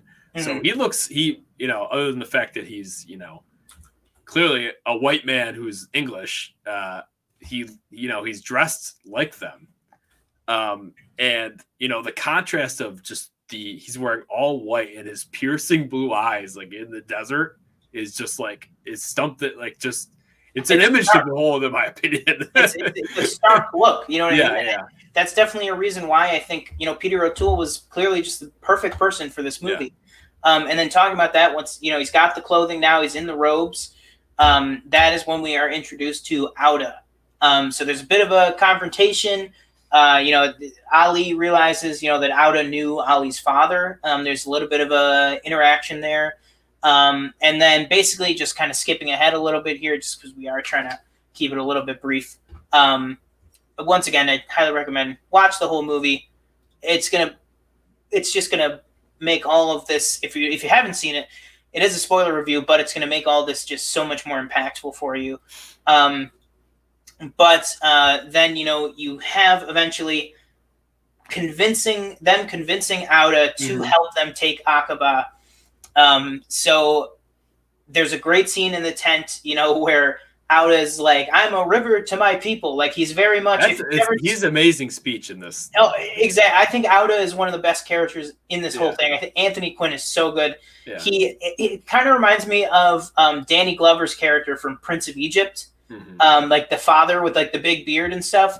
Like Auda just goes off on this whole tirade where he's like, "How could you think I would endanger my people's lives? Like, I am a river to my people. I give everything the Turks pay me. Yes, I give to them. I am poor because I am a river to my people." Yeah, he says, "I'm poor because I am a river to my people." And then Lawrence goes, "How much are the Turks paying you every month?" And he says, 100. I forget the 100 shillings a month or something. And he says, "I've heard it's 150. And then he just goes, what does he say? Hang on. I want to see if I have the actual quote here. Hang on. And Auda looks at them and he just says, "You trouble me like women." And because clearly you could tell, Lawrence just outed him in front of his whole people for taking a quarter or a third of the whole cut, which is kind of like guilts him into it. And then he guilts him in even more because he's like, Auda's not going to, Lawrence kind of talks about Auda in the third person, and he goes, Auda's not going to help us take Aqaba. He's not going to go to Aqaba with us for gold or women or his like honor or something. He's like, Auda's going to go with us because it is his pleasure to do so. And he's just like, Auda's just like, you, like, he's just so pissed off because it's just like what he's saying, just like, he's got him cornered, basically. He's like, all right, so whatever. So he's going to go, obviously, in the hope of getting, rich off of it, because Aqaba, obviously, being like a stronghold fortress type thing. Lawrence says that there's going to be probably a big box with gold in it without his name on it. So then they set off and they're going to Aqaba. They're going to take Aqaba by land. And so with Aqaba on the horizon, literally, it's probably, about a mile or two ahead of them. They can see it from where they are. They decide to take camp before the morning that they go to attack Aqaba. And so you have Ali and Lawrence up on a cliff, ledge, looking at Aqaba, kind of, drawing up the plans for what they're going to do, having a great conversation, really great character development. Again, just even the small moments in this movie are really, really powerful, leading up to the end. And then all of a sudden you hear a gunshot, and you hear that one of Auda's men have been killed. They don't know who it was. But like they said earlier, greedy, barbarous, and cruel, they demand blood. So all of Auda's men pummel on the person that killed him, and they're going to murder him. And then Lawrence is like, no. And Ali says, there's no Aqaba now. There's no way. It's going to be, we've any hope there was, it's gone. We've lost the whole thing. And so then Lawrence has a idea where he goes, well, if I do the killing, will that satisfy you guys? Because Auda's group will not have harmed your guys. And he says, yes, that'll be fine. And he says to Auda, he says, and me killing him, is that still going to satisfy you? Because now he'll be dead. He goes, yeah, that's fine. So he says, all right, then I'll do it. And this is, I don't know, do you want to take us off on this one? Because I think this is definitely one of the best moments in this whole movie. And it really comes full circle with this, because then you want to say, who it is? What happens? And it's Lawrence talking to Auda, and it's two guys holding the man who killed one of Auda's men in the background with his head down, and you don't know who it is. And Lawrence has the gun. He's like, okay, and it turns around and the guy puts his head up, and it's Qasim. And Lawrence is just over because he saved this man from near death. Yeah, and his own near death. He put his own life on the line. Yeah, and it's almost like a sense of betrayal. I've given you life. If it wasn't for me, you'd be dead. And it's almost like this. It's almost like this idea of it's like he's the guy. Qasim is almost meeting his maker. Because he's he's again been saved, and now the same man who saved him is going to have to kill him. And Lawrence shoots him maybe 4 times. Yeah, 4 or 5 times. He unloads the gun. Yeah, and each shot is a bigger, just more and more pain you could see on Lawrence's face. And when Lawrence is done, I mean he is shot. He is just stunned. He can't even move his hand. He's petrified with the gun in his hand. And I'm not sure the character that goes up to him after he kills him, but he's talking to him. He's like, you did the right thing, he said. And I think the quote it was Ali. Yeah, and he goes up to him and he goes, you gave life and you took it. The writing is still yours. Exactly. And then when Lawrence, he's like, which Ali, you can tell already at this point in the movie, there's a great relationship building between these two men and these two characters.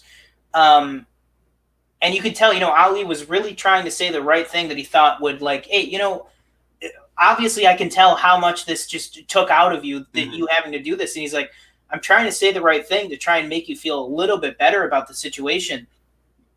And even though he's trying, Lawrence still, he tosses the gun away. And then all the people, they just jump on it. And Lawrence's face, he's like, what am I even defending here? I just threw this gun and 20 people just jumped on it. They're these people, you kind of have the thought of these people really are savages, basically. And then you have the great joke with Ali saying, this is the man that he saved from the desert. And then Auda just goes, huh, I guess it was written then. It's just it's so awful, because you have such a great character moment with Lawrence coming to grips with what just happened. Yeah. And then of course, because Auda has no idea what happened in the desert, he just says to Ali, he just goes, oh, it must have been written then. And it's just that's the great part about this movie, is that in such a moment of terrible character tragedy, there could just be such a funny joke just thrown in there, because you're just oh, come on. It's just insult to injury. And so, yeah, with that, I mean, that is going to be our ending of our part 1 of our review. And I just want to talk a little bit about why we chose this section instead of the intermission. It really only was just because the intermission is so far into the third act, or into the second half of the movie, that, we really didn't want to kind of put the load on one week or another. So we kind of picked a good. I mean, this still was like a very, decently long review. There's still a lot to get through. We're at almost, a little bit over an hour and 15 minutes just on this first part. But we thought this would be, it's closer to the middle of the movie, and it's a really great dramatic scene teeing up that, in part two of this, in part two of our review, we're going to be dealing with a very different Lawrence coming out of this, because this is really where it starts to sow the seeds of the tragedy of war and what a man is faced to do in certain situations that they just have no choice over. So yeah, I mean, that's going to do it right now. We're not going to do any final thoughts or anything. We're going to save that until the very end of our review. So with that, what are just, I guess, final words on this first part of the review and on this scene? Well, it's funny because I actually wrote down first half thoughts, but reading it, it's more of like a full film thought. So But I think like even just watching, like if you just watch this to the intermission, obviously like we're not to the intermission yet, but the intermission, I guess it's not really a spoiler, but it kind of goes into the intermission on like a kind of a cliffhanger in a way. But like if you wanted to watch like just this first half of the movie up to the intermission, you could totally do that. I mean, it obviously it would make you want to. It's obviously like two movies in one movie. It could be, but in the first half of this film that we just reviewed, it shows you why people laud it as one of the best films of all time. Maybe even like some saying it is the best film of all time. Yeah, I mean this is definitely a movie that. This is definitely a movie that I would say could very easily wind up becoming, my favorite movie of all time. Right now, it's not going to replace that right there, or American Psycho is another one. But, it's in that top 3, top 5 arena, definitely. But it's something that very easily could, the amount of time that it stays with me, could become my favorite movie of all time. So with that, we thought, keeping with the Lawrence of Arabia theme, so we're out of that now. We're out of the review. We're going to go ahead and head into the shooting shit segment of the show, which if you don't know, if this is your first Planet Film that you're listening to here, it's basically we just pick like, just kind of a fun topic. Last week, check out last week's episode. We took a minute to rank all of the on-screen Batmans. So go ahead and take a listen to that because that was definitely a very interesting conversation and interesting list. So you could see if you agree with us or not. And then so this week, just sticking with the Lawrence theme, we're going to go ahead and do a kind of like a fan cast, basically, of who we would cast as some of the big people in here. So we're just going to keep it pretty short. We're just going to go with who we think would be a great person to direct this. Who would be a great Lawrence, who would be a great Ali, who would be a great Faisal, and who would be a great Auda. So it's really just like kind of the 4 main characters, and then who we think would be able to, helm this big of a project, basically. So let's just start off with kind of the easy one, or maybe the hard one, if you say. Who do you think would make, in today's world, would make a great Lawrence? Trying to think of like, not that it's like a part of the pretty boy, but Lawrence or Pierre O'Toole in this movie is he's just kind of like a beautiful human being, for being honest. Yeah. I think that's I think for me at least, I want to listen to what you have to say, but for my pick at least, I needed to remain with the pretty boy mentality, and I needed somebody who could pull off the eyes. Because that, to me, is a big part of Lawrence's character. Yeah. So who are you thinking of? Do you have anyone in mind? I'm just, it's like occurring to me. I don't think he has I think he actually has like brown eyes. But I think like I was thinking like maybe Miles Teller. It's like it's just like kind of but I think he kind of has the, I feel like he has like the range. I was thinking for a second, I was like, oh, maybe Zac Efron, but I don't know about that I'll say this. I like as a person. Yeah. I like Zac Efron more. Yeah. Oh yeah. You're not a big Miles Teller guy, right? Not a big fan. No, I would. That would be putting it lightly. Yeah. But I put for my pick. Who, I mean, yes, he might be a little bit old, but I mean, he's only in his like mid 30s. Mm-hmm. My pick. All right, I'll put a little mini game here for you. It's one of the Chris's. Chris Pratt. No. Chris. I don't know. I can't think of it. For Lawrence, I'm going to say we should go with Chris Pine. Oh. I think that Chris Pine, he's got the look, he's got the eyes for it, he's got the hair for it, and I think he has the acting chops to do it. Mm-hmm. I think that he would be. I think if we're picking from today's options, I think that he is the best person for it. Was oh my god, my screen gets so dark when I change this one thing. Hold on, sorry. I was gonna say, do they have to be? They have to be English. Oh no, I wouldn't say that. As long as they can do like an accent. Yeah, I would say if you could do a convincing accent. Yeah, because I was actually just curious, like if Peter O'Toole was actually English or not. I don't know. Yeah, he was, but yeah. I actually want to say, this is probably. Oh wait, you want to type that in first, and then we'll go on. Yeah, where do you want to go? I want to go director. Real quick. Director next. Okay, who would be your pick? Because I honestly, today.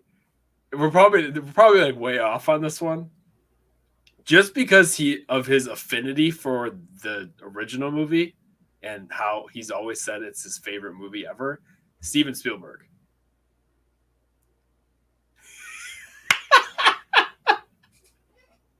It was either that or I was going Chris Nolan. Christopher Nolan? Oh God, no! Oh my God! Would you rather go Spielberg? What's it called? Funny you say Steven Spielberg, because my pick is the replacement for Steven Spielberg on Indiana Jones. I would go James Mangold. Wow. I think my pick for this is James Mangold. So who do you think? All right, out of those two, because I will hear an argument for Steven Spielberg, but out of those two, I just feel like, Spielberg, if you're trying to make a movie as big as the original, you got to go with a guy who knows his way around, blockbuster movies and successful ones. Not maybe like, I don't know if like, I wouldn't say like, I'm trying to think. I wouldn't say like, I'm going through like his filmography in my head. Like E.T. and Jaws isn't relatable to the scope of Lawrence of Arabia. Yeah, but then like you look at something like Schindler's List. Yeah. You know what I mean? Like that's definitely more on the scale of. You know what? All right, we'll go with Steven Spielberg. He was my backup. He was my backup, anyways. So we'll go with Steven Spielberg. Like I said, we're talking now though. Even if you want to do a remake, I don't think you're going and filming in the desert for however many days. No, exactly. It's going to be like, honestly, this would be a great movie to do with the Mandalorian tech, the volume, the screen stage. This would be a great movie for that. All right, so let's go ahead. Let's do Auda next. Mm-hmm. Who do you think would be a good... You go first on this one. Okay, so this is mine. And honestly, it's so tough because... Okay, so I'll say this. If you would have asked me 6 months ago, I would have said Irfan Khan for this. Unfortunately, he just passed away due to cancer, a couple of weeks ago. Mm-hmm. So he would not be available for it. But I think he would be a great pick for this or Faisal. But for Auda, I'm going to have to go a little bit outside of the correct nationality, but not too bad, hopefully. Because I think he could pull it off. And I would go Auda. I would do...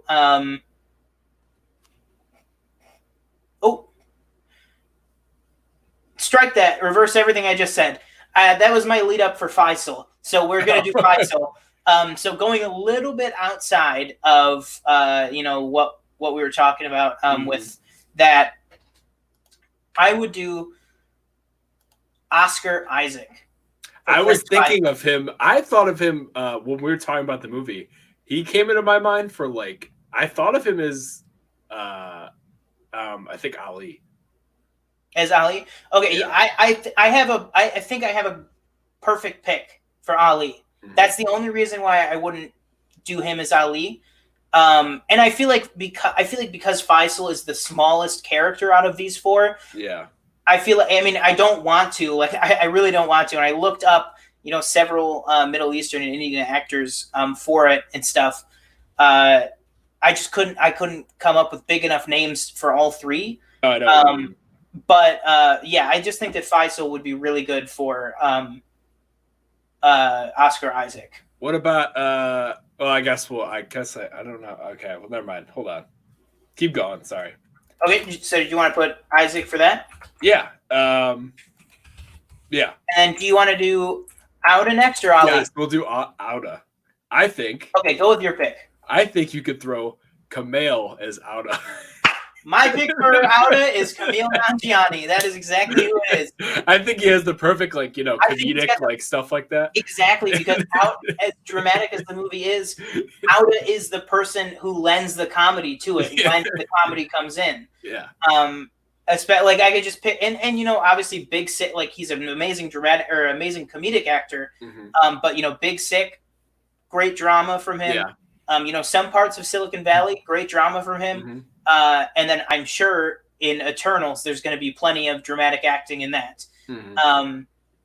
But yeah, that's great. Yeah, that is exactly who I had. As soon as I was like, oh, this is what we're going to do, the first name I had was Kumail as Auda. All right, so Ali, who do you got? Because I will tell you who mine is. Do you want to go first? Sure, I will go first. So my pick for Ali, who I think would be really great with Chris Pine and have really great chemistry and is a fantastic actor. I believe Oscar nominated. Don't quote me on that. I can't remember. It was like 11 years ago, because my pick for Ali is Dev Patel. That is my pick for Ali. I think that Dev Patel with his longer hair, mm-hmm. like his longer curlier hair, and like grow out. Oh, okay. I couldn't picture him for some reason. Like Slumdog Millionaire, and other things too. Like, fantastic actor. Yeah, that is absolutely my pick for Ali. I think he deserves a breakout role like that, mm-hmm. and I think he would be fantastic in a breakout role like that. Did Prince Zuko an Airbender? I didn't know that. In the movie, yeah. Yeah. Oh, he was nominated, to confirm. Yes. He was. I couldn't remember if he was nominated for Lion. Oh, he was not. That's right. He was nominated for Lion, but he wasn't nominated for Slumdog, right? No. Yeah, that's what I thought. I completely forgot about Lion. God, what a weird movie. But he was really good in it. And he looks like he's gonna be really good in the Life of David Copperfield, that new movie that's coming out. Yeah, I'm looking at this. I've seen this actor before, mm-hmm. and I don't know. Oh wait, is this okay? I think I know. Hold on. Let me look it up. Hold on. Sorry. I know how to spell it. What are you gonna say? Like Raul Cooley? No. He did go through my head though at one point. He went through my head, but it's just he hasn't made that jump from TV to movies yet. You know what I mean? Maybe if he does, maybe if stars align and he is, he's my pick for live action mm-hmm. Ezra Bridger. Maybe if he nails an Ezra Bridger role in Star Wars, maybe that'll be a catalyst. I don't know this actor's name, and I'm looking at a picture of him, but I have no way to show you. I don't know his name though. Can you send it in the chat? Yeah. Hold on. Can I send? Oh, save. It's live television, folks. This is live television. Just send the link. Hold on. Okay, I'm just sending the article.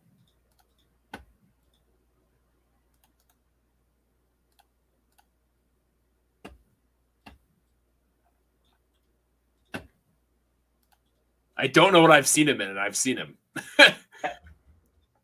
It's not Mahershala Ali who's in that picture. Oh, yes, Riz Ahmed. Yeah. Yes. What's he in? I was like, I know he's in something. He's in The Night Of on Netflix. He was in Venom. He's okay. Nightcrawler. Yes. In Rogue One. Yeah. Okay, that's what I thought. I was like, I thought he was Cassian Andor, and I was like, no, it's Diego Luna. I was like, who does he play in that? You know what? Swap it. I'm sorry, Oscar Isaac. I would go with Riz Ahmed as Faisal. I think he's got that look. He's got like the like kind of royal look to him. Mm-hmm. You know what I mean? I think that. All right. Okay, so are we saying Dev Patel for Ali? Yeah. Okay, and then we'll go with Riz Ahmed for Faisal. Okay. Yeah. Boom. I didn't even think about Riz Ahmed. That's like I'm like killing myself right now thinking about that.